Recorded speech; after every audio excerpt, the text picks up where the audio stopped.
Halo.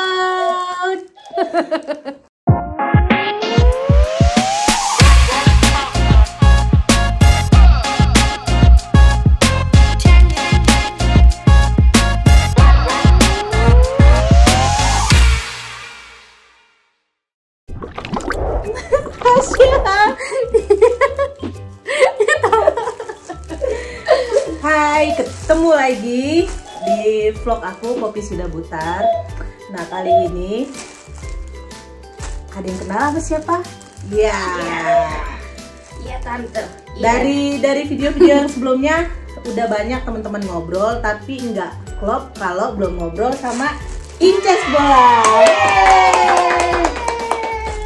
Nggak lengkap juga kalau nggak sepaket sama Inces Hasya ya. Nah, mungkin yang udah sering nonton vlognya Inces Bolang tuh banyak ceritain seputar kehidupannya, wanita tuh seperti apa, ibu tuh seperti apa. Nah, kali ini di vlog Poppy mau ngobrolin seputar bayi, kehidupan ibu di Belanda beserta suami ya. Jadi aturan-aturan ibu Indonesia sama suami Belanda itu seperti apa sih gitu. Ya terutama di keluarga aku ya. Ya. Karena kan setiap keluarga beda-beda gitu ya. Ya betul. Ya. Dan setiap orang Indonesia juga ada orang Batak, ada orang Sunda, ada orang Jawa. Itu juga beda-beda loh. Iya. Nah, mau tanya pertama nih, waktu Hasya lahir, kan kalau orang kita kan itu kan dikasih bebet ya, dikasih bedong. Itu Hasya pakai tradisi Indonesia atau ngikutin sini langsung pakai baju langsung pakai baju ya? Nggak pakai gurita. Ini deh, pas Hasya lahir itu ari-arinya dibuang sama rumah sakit guys. Kita nggak lihat ya? Ya nggak lihat udah, dan udah nggak kepikiran karena kita lahiran sendiri kan, berdua suami doang. Jadi mau ari-ari itu di mana tuh udah bodo amat gitu. Jadi ari-ari di Belanda itu kan kayak apa ya, sampah medis ya. Sampah medis. Jadi udah dibuang aja sama rumah sakit pas ari-ari lahir ya. Udah entah di mana gitu. Dan itu yang pertama, ari-arinya Hasya nggak dikuburin. Nah, pertama ari-ari dibuang. Kedua, Hasya nggak pakai gurita bayi ya. Dia tapi nggak tahu ya, katanya kan nggak pakai gurita tuh bisa anaknya perutnya kembung atau gede. Tapi menurut aku Hasya perutnya biasa aja. Biasa aja. Gitu. Terus ketiga, Hasya belum ditindik sampai sekarang guys. Nggak boleh ya? Nggak boleh Iya, di sini kan kalau di Indonesia kan dari dokternya langsung di rumah sakit ditindik kalau anak perempuan ya. Di sini enggak. Aku pengen sih tindik tapi ya belum lah gitu. Udah gitu kemarin masih lockdown ya, tokonya tutup gitu. Terus kenapa aku bahas ini? Karena aku juga punya anak, 2 kali melahirkan di Belanda. Itu dilemanya banyak banget ya, karena dari aturan tidur bayi, ngasih makan bayi itu beda banget. Kalau orang Indonesia bayi lapar kasih susu, ya. Bayi nangis gendong gitu. Jadi pokoknya nangis entah apapun maksud si bayi kita kasih respon. Tapi kalau di sini kan enggak. Nah, bisa ceritain nggak itu sebulan pertama Hasya lahir ada debat nggak sama suami? Enggak, karena suami aku tuh ya dia kan orangnya cukup banget ya, membaca buku banyak gitu kan. Pinter bukan cukup ya guys. Jadi dia dari Hasya lahir itu dia udah beli buku panduan tentang menjadi orang tua dan ngerawat bayi. Jadi ketika Hasya umur 5 hari, dia bakalan ada ini nih, minterin nih. Ntar umur sekian minggu. Jadi kita ada peta skema di Hasya umur sekian, misalnya dia udah ngambek-ngambek, nangis, tidur kurang, berarti dia mau minterin. Jadi kita kayak udah tahu sendiri. Jadi nggak ada nggak ada berantem sama suami gitu. Justru aku malah belajar baik dari dia. Jadi Dennis membantu Nanda untuk bisa lebih tahu apa perkembangan bayi saat itu, apa yang dibutuhkan bayi saat itu. Udah persiapan nih. Jadi nanti stepnya saat bayi umur sekian dia akan mengalami perubahan dengan tanda-tanda seperti ini. Jadi kalian berdua udah tahu gitu ya. Gitu. Terus kalau di sini kan kita nggak ada istilah masuk angin, nggak ada istilah diurut. Tapi kalau di Indonesia anak demam itu masuk angin nih, gitu diurut.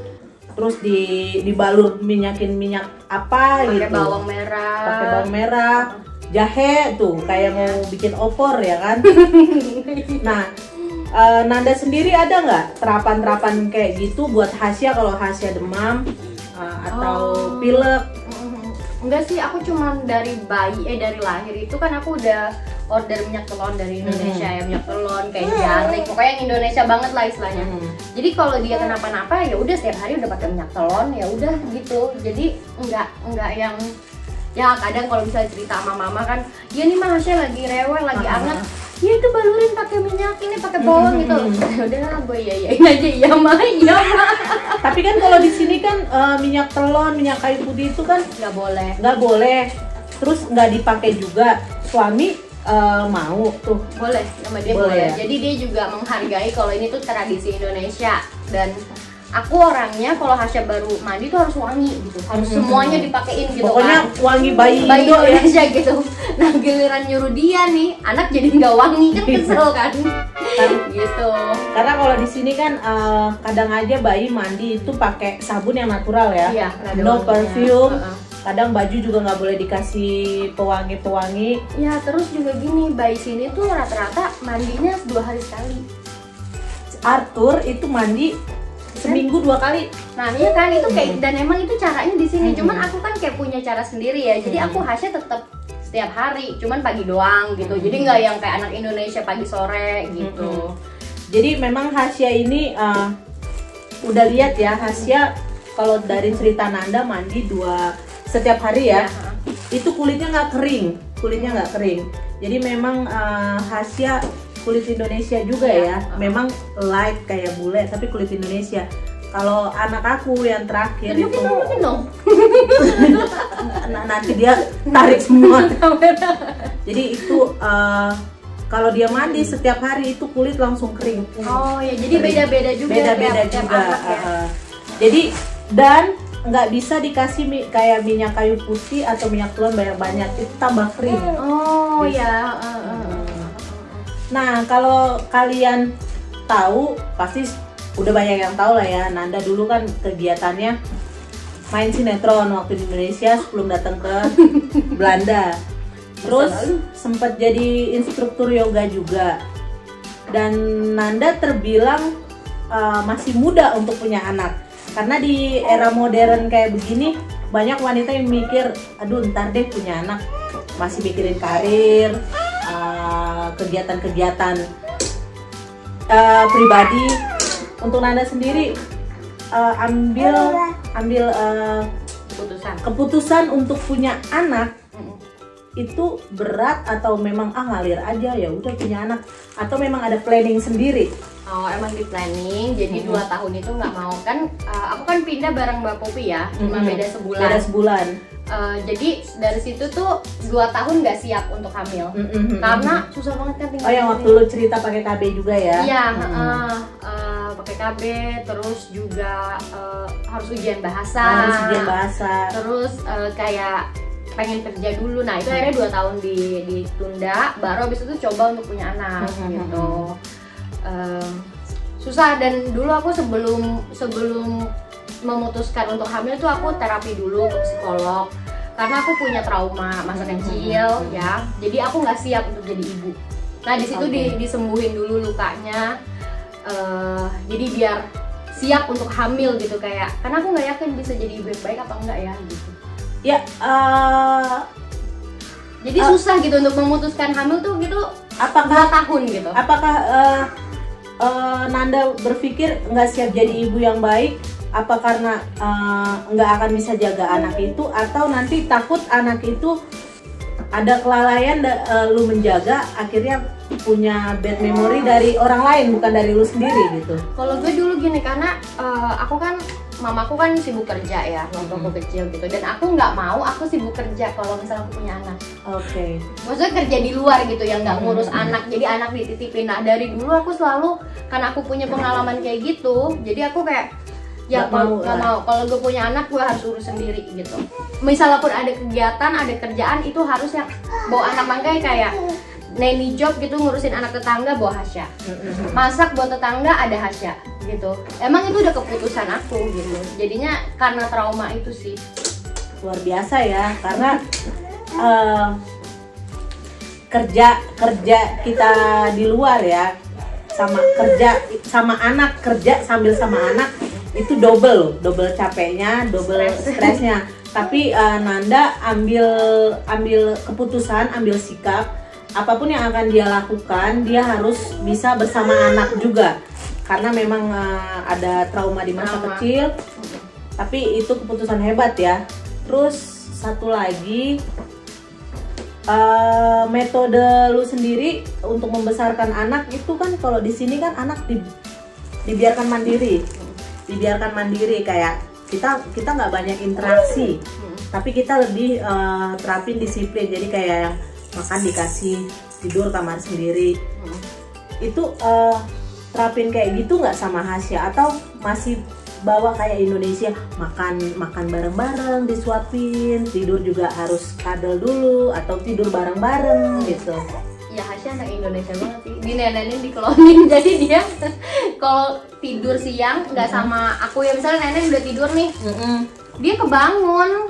Kalau misalnya dia mau tidur lama ya aku juga harus sama dia 3 jam ya 3 jam sama dia di kasur.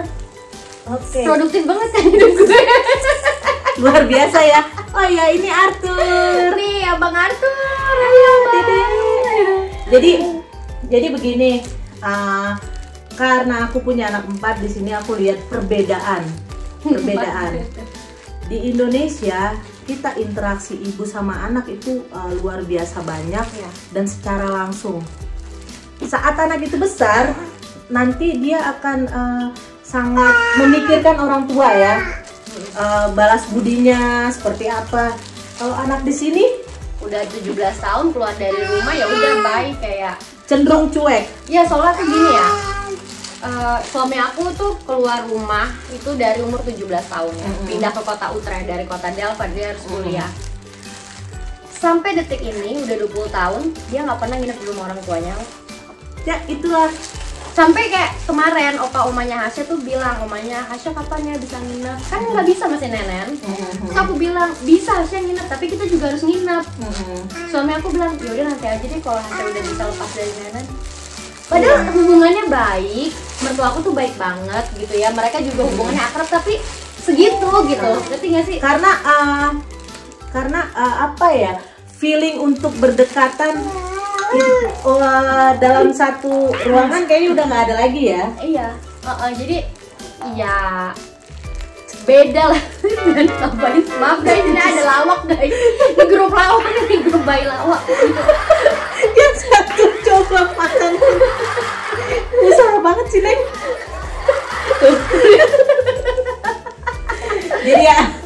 Jadi menarik ya. Setiap ibu punya metode masing-masing, punya pilihan masing-masing. Sebenarnya sih dimanapun kita berada ya, kita ya yang memutuskan cara kita ngurus anak, terus apa aja yang mau kita kasih ke anak kita sebagai ilmu atau terapan buat mereka nanti. Jadi lihat vlognya Nanda, banyak. Nanda memang pakai banget gaya-gaya Indonesia ya. Ya tidur diklonin, dinenenin, dipeluk gitu, digendong anak. Terus apa ya? Ngomong juga bahasa Indonesia kan. Ngomong bahasa Indonesia. Karena kan juga banyak ya di sini yang perkawinan campur yang anaknya kurang bisa bahasa Indonesia gitu. Atau karena ya dengan alasan apapun jadi kurang gitu. Jadi tapi cuman aku berusaha banget, pengen banget Hasya bisa bahasa Indonesia gitu. Iya, jadi sama ya di rumah. Aku juga pakai bahasa Indonesia bukan karena pengen ngajarin anak sih sebenarnya. Nggak lancar bahasa Belanda. Anak ngerti loh, anak ngerti. Kita ngomong misalkan ambil di dapur, mereka ambil di dapur. Cuman karena ini anak-anak main sama orang Belanda terus, jadi dia ngomongnya Belanda, Dutch ya, tapi mengerti. Jadi mengerti cuma denger doang. Ya maksudnya aku juga udah gini, kata Dennis, kamu tapi nanti harus terima ya kalau Hasya nggak lancar bahasa Indonesia. Dia ngerti tapi mungkin nggak selancar bahasa Belanda, karena di sini semua orang ngomong bahasa Belanda, betul kan? Nah terus aku mikir kalau misalnya seperti itu dan aku nggak ngomong bahasa Indonesia ke dia lebih sering, makin gak lancar lagi, ngerti kan? Betul. Jadi itu sih yang aku pengen cuma itu doang, karena aku nggak mau nanti lah keluarga gue bahasa Inggris aja pada kurang, apalagi bahasa Belanda. Sama. Jadi kasihan. Itu doang sih. Kasihan sama keluarga yang di Indonesia, kayak nanti sama sepupunya, tante-tantenya. Kalau misalnya kita pulang, ntar Hasya nggak tahu harus gimana gitu, ya kan? Itu doang tujuannya gitu. Betul. Terus ini, pokoknya yang lihat vlognya Nanda 2 tahun lalu, bakalan lihat Nanda, aduh, kurus banget. Nah setelah punya Hasya, Nanda memutuskan untuk jadi full time mother, juga kasih ASI ya untuk Hasya. Terus sekarang udah nggak aktif di yoga nih?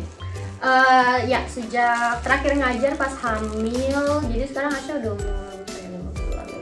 udah 7 bulanan nggak ngajar yoga. 7 bulanan nggak ngajar yoga. Nah perubahan fisik, bentuk tubuh itu pasti terlihat jelas dong ya. Ya kan aku naik 30 kilo. 30 kilo. Banyak banget. Terus suami ada nggak minta untuk kurangin lagi dong biar seksi lagi kayak dulu? Enggak sih, dia ngelihat perut aku guys nih ya. Masih lihat nih perut aku sini. Nih Hasya pegang mau pamer perut. Ini bukan pamer aurat ya guys, tapi semata-mata biar aku pakai korset sampai sekarang. Karena kan aku belajar yoga ya, jadi kalau seorang wanita hamil terus perutnya kan melar banget gitu, apalagi Hasya waktu itu hamilnya gede banget kan, otot kita tuh bisa terpisah. Betul. Jadi untuk menyatukan ototnya lagi aku pakai ini ya, ini ada 2 lapis, harusnya ada 3 lapis ya guys. Nah perut aku tuh masih kayak gini, masih ada stretch mark. Wow, tuh kan luar biasa ya gitu. Luar biasa ya guys ya. Jadi dan suami, tadi pertanyaan apa suami ya? Suami ada komplain atau minta secara halus, ayo dong kurusin lagi gitu? Enggak ya. Suami aku nggak minta. Jadi kan aku kadang kan ya minder juga lah, maksudnya badan gue sekarang kayak gini gitu kan. Terus aku nanya, Beb kalau misalnya aku badannya tetap gini nggak turun kayak dulu gimana? Ya I don't care, kata dia. Emang kenapa nggak bakalan berubah, kata dia gitu. That's really great ya. Jadi buat moms yang ada di sana yang lagi nonton, jadi kalau saat kalian merasa sedih, bentuk badan kalian berubah, tidak indah lagi, tapi ada bayi lucu di tangan kalian, ya udah, itu paling penting dan bayinya sehat ya. Rasa punya anak kembar guys. Tau gak si Hasya nggak boleh loh mainannya diambil. Hasya kembar. Iya. Artunya cuek aja, pura-pura nggak denger. Ini berat kamu tuh. So itulah ya. Jadi Nanda yang kalian lihat 2 tahun lalu dengan Nanda yang hamil sampai Nanda yang udah gendong-gendong Hasya di setiap videonya. Mungkin itu sebagian dari perjuangan Nanda yang kalian lihat 30 atau 20 menit. Tapi lepas dari kamera lebih berat lagi. Menyusui, belanja, masak, dan satu hal, masih sempet masak untuk dijual, itu berat banget loh. Lu kan juga pernah jualan kan? Iya, gue berhenti udah nggak kuat. Dia juga pernah jualan loh untuk tetangganya. Iya, tapi pas udah ada Arthur, kayak udah nyerah. Jadi memang ada yang bilang ya teman-teman atau yang nonton juga suka ada 2 orang yang bilang enak ya Mbak tinggal di luar negeri. Enak, di sini enak, di sini Belanda siapa yang nggak tahu sih, di Eropa negara maju. Cuman itu balik lagi ke pribadinya kita. Kalau kita nggak berjuang untuk hidup kita sendiri, ya kita nggak akan punya sesuatu yang bisa kita banggakan juga, even buat keluarga kita gitu di Indonesia. Jadi tetap semangat ya ibu-ibu yang punya anak. Tetap bisa.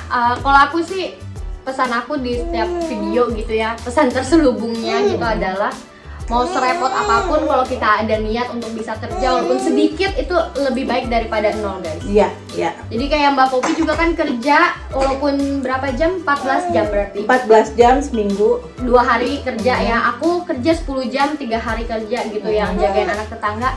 Itu lebih bagus daripada kita nggak punya penghasilan sama sekali. Betul. Kan gitu. Jadi itu sih. Memang suami ngasih ya. Suami tuh ngasih bayar kan semua, tapi ya cukup buat keluarga doang, nggak cukup buat kita kayak mau seneng-seneng mau beli kebab aja kadang kalau misalnya itu enak pakai duit sendiri kan gitu. Kita akan menjadi raja di uang kita sendiri. Gitu teman-teman. Jadi jangan lupa subscribe karena YouTube channel Mbak Popi ini tuh hebat banget ya. Ibu 4 anak guys. Terima kasih. Anak yang pertama yang 2 itu dari almarhum suami Indonesia yang budayanya beda waktu dibesarkan. Budayanya beda banget. Anak 2, yang ketiga dan keempat dari suami Belanda itu tuh pusing dong pasti ya waktu awal-awal ya. Pusing waktu awal-awal beradaptasi dengan papa baru, tapi beruntungnya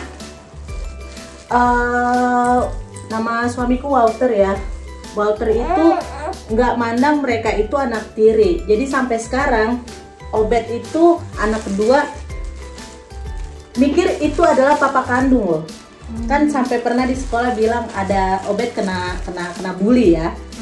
Oh ya karena beda warna kulit apa gitu. Obed bilang nanti aku bilangin papaku ya. Di mana papamu? Itu papaku ya di rumah nih. It's not your father, it's not your papa. Terus Obed nanya, Obed nggak nangis tapi nanya, apakah benar kamu bukan papaku? Nanya kayak gitu. Siapa yang nanya begitu? Kata Walter.